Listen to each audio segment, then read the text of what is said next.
আজকে মরলে কালকে 2 দিন পরের দিন কেউ কাঁদবে না।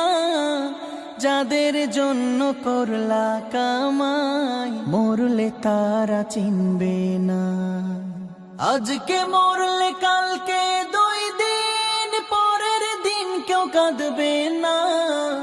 যাদের জন্য করলা কামাই মরলে তারা চিনবে না। থাকতে সময় করো আমল, ঈমান করো খাঁটি।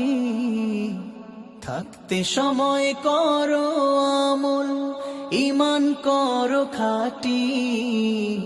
শেষ ঠিকানা তোমার আমার 3.5 হাত মাটি। শেষ ঠিকানা তোমার আমার 3.5 হাত মাটি।